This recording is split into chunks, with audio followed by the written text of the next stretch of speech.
Hello, I wanted to make a video to talk to you about the importance of food safety. This is one of the most important things that you are going to be doing in any hotel or restaurant operation that you are employed in. In my past, I worked with Marriott Hotels and Resorts at the Orlando World Center Marriott, which is a big 2,000 room property with 13 restaurants and outlets, as well as the JW Marriott Orlando Grand Lakes, which has about 1,000 rooms, and it's attached to the Ritz-Carlton Grand Lakes, which has in the 300 to 400 room range. I share that with you because I was responsible for food safety in both locations, mostly at the JW.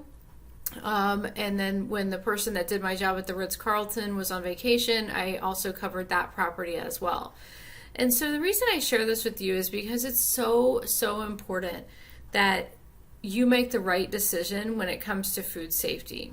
For example, you might see that temperature logs were not filled out for one shift, and you might have the suggestion from a manager to go ahead and fill the temperature logs out kind of fraudulently and not do the right thing. I'm here to tell you that that is not a good idea. What you want to do is make sure that those are filled out properly throughout the shift and actually when they're occurring rather than afterwards.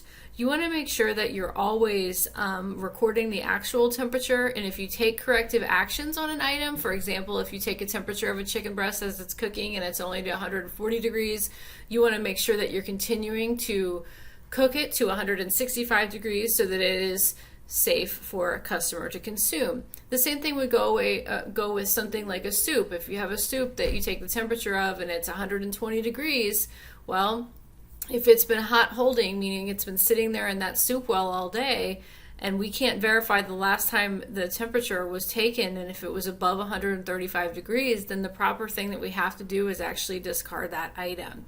So how you learn this stuff is you'll take a course called Serve Safe, and we don't teach it right now at SBC. It is part of FSS 2235C, which is the Intro to Food Production course. So you can take it, you can opt to take it in that class, but it's not actually part of the required curriculum at this point. But it is very important that you get Serve Safe Manager Serve Safe Manager certified, and they will teach you all this stuff, and so you kind of have more of a hard science behind your decision making. Like, you might be like, well, what if I don't know what to do with the soup? It all depends on the stuff that you'll learn in Serve Safe, which is that you have to know that within the last 4 hours it was held consistently at above 135 degrees.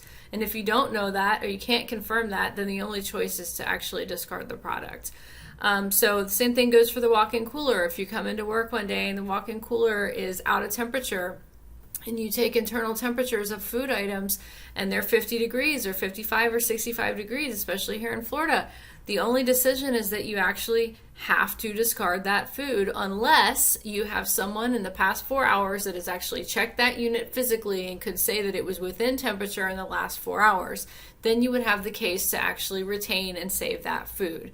The reason I talk about this and I say that this stuff is so important is because you're going to be serving high-risk customers and regular customers all the time who are dependent on you to make the right decision and to always serve safe food.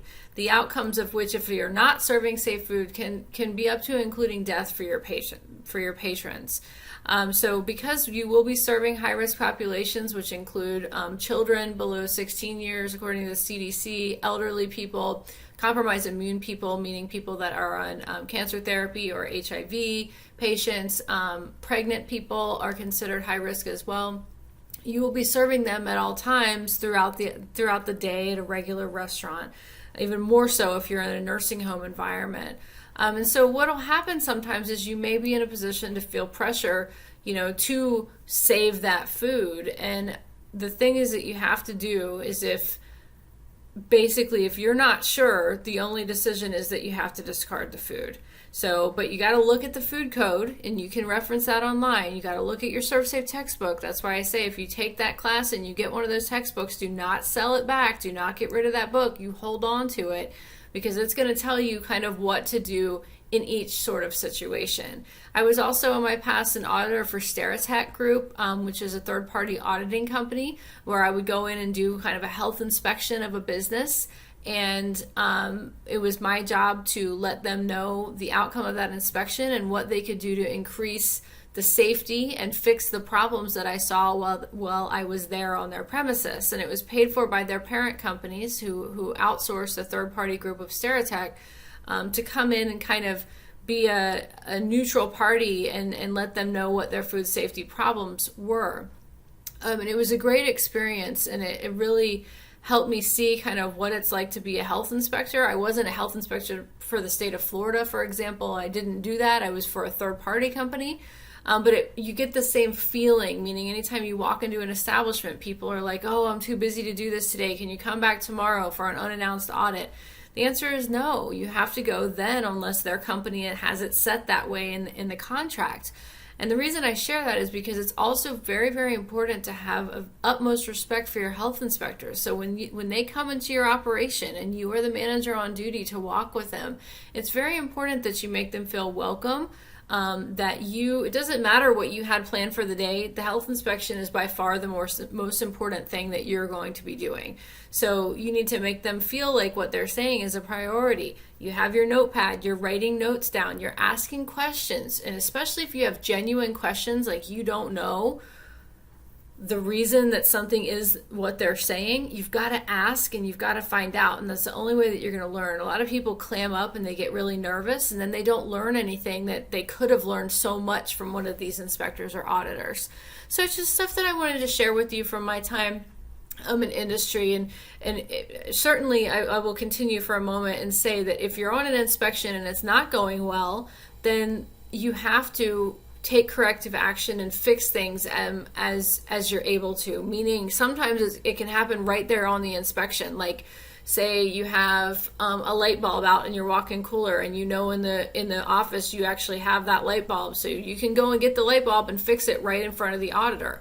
That's a good idea because they will know that you're taking it seriously. Some certain items called high priority violations in the state of Florida, they are items that sometimes can actually result in your closure. Things like sewage backup or pest outbreak that's happening in the restaurant, meaning you've got live cockroaches or cockroach feces and things like that present. They will close you. So it's very important that not only I'm not saying you should never wait for the inspection to tell you that you have a pest outbreak or you have sewage backup in your kitchen. You should be proactively fixing those problems. But it's just very important how you act and how you respect the health inspector. Remember that they a lot of times are disrespected. So I feel like it's very important that you maintain the highest level of integrity with them and take what they say very seriously. All right, I hope you enjoyed. Have a good day.